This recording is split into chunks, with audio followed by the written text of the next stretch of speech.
এই জাদুবিদ্যা সত্য। এবং এখনকার অনেক ভণ্ড যে কবিরাজগুলো বের হয়েছে, এরা জিনকে তাবে করে নিয়ে এই জিনদের মধ্য দিয়ে মানুষের মধ্যে জাদু ছড়িয়ে দিয়েছে, এবং এর ফলশ্রুতিতে বহু পরিবার ধ্বংস হয়ে যাচ্ছে।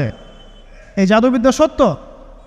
আরও একটা জিনিস সত্য, নবী সাল্লাল্লাহু আলাইহি ওয়াসাল্লাম বলেছেন ইন্না আইনাল হক, চোখের নজর সত্য। নবী করিম সাল্লাল্লাহু আলাইহি ওয়াসাল্লাম বলেছেন চোখের বদনজর সত্য। এই যে আমরা বলি ফেসবুকে এত বেশি ছবি দিয়েন না ভাই, ছবি তুলেন না, ছবি তুলেন না, বারবার যে বলি নিষেধ করি, কারণ কি জানেন? একটাই কারণ, বিকজ চোখ লাগাটা সত্য। মানুষের চোখ লাগে, এই কথা শুনলে অনেক মজুমদাররা হাসবে না? কথা বুঝতে পারেন নাই? কিন্তু এটা সত্য, কারণ নবী করিম সাল্লাল্লাহু আলাইহি ওয়াসাল্লাম যা বলেছেন সাদাকাল্লাহু ওয়া সাদাকা রাসূলুহুল কারীম, নবী যা বলেছেন, আল্লাহ যা বলেছেন চিরায়ত সত্য, এর বাইরে কোনো সত্য আছে? আচ্ছা দেখেন, আমি বললাম যে জাদুবিদ্যা সত্য। এই জাদুবিদ্যার চর্চা মানুষ করে, এখনও করে, এবং এই জাদু দিয়ে মানুষের ক্ষতি করার জন্য জিনের প্রয়োজন হয়, দুষ্ট জিন। এই জিনগুলোকে মানুষ তাবে করে মানুষের ক্ষতি করার চেষ্টা করে। দেখবেন এখন গ্রামে গঞ্জে শহরে সব জায়গায় ছড়িয়ে পড়েছে না? দেখবেন, খুব সতর্ক থাকবেন। আমি পরে সলিউশন বলছি আপনাদেরকে। আরেকটা বলেছি, নবী সাল্লাল্লাহু আলাইহি ওয়াসাল্লাম বলেছেন চোখের বদনজর এমন সত্য যে একটা উটকে এই রান্নার ডেকচির মধ্যে ঢুকাই ফেলতে পারে।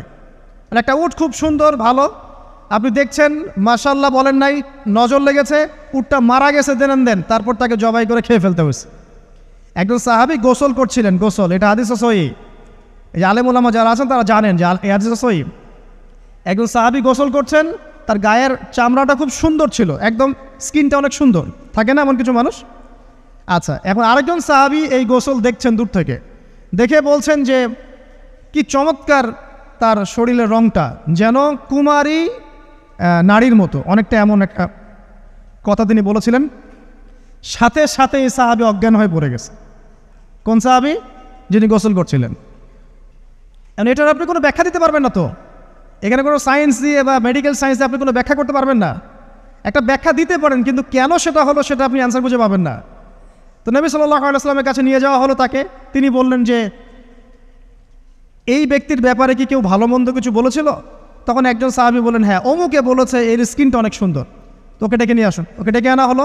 ডেকে আনার পর নবীজি তাকে অনেক শাসালেন, তোমরা তোমাদের ভাইদেরকে কি মেরে ফেলতে চাও? তখন এই সাহাবী তো অবাক, আমি আবার কখন মারতে চাইলাম ইয়া রাসূলুল্লাহ?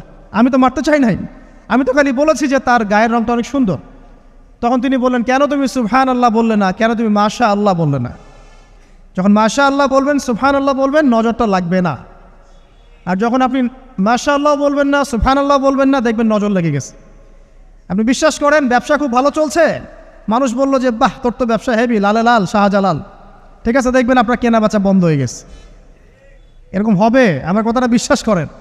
এটা কিন্তু সায়েন্স প্রমাণ করতে পারবেন না, আল্লাহ এবং তার রাসূল বলেছেন, তার উপরে কোনো সত্য নেই। আছে সূরা কাহফ 29 নম্বর আয়াত পড়ে দেখেন, আল্লাহ পাক বলছেন ওয়াকুলিল হাক্কু মির রাব্বিকুম, সত্য সেটাই যা তোমার রবের পক্ষ থেকে আসে। ফামান শাআ ফালইউমিন, যার ইচ্ছা হয় বিশ্বাস করুক, ওয়ামান শাআ ফালইয়াকফুর, যার ইচ্ছা হয় সে অস্বীকার করুক।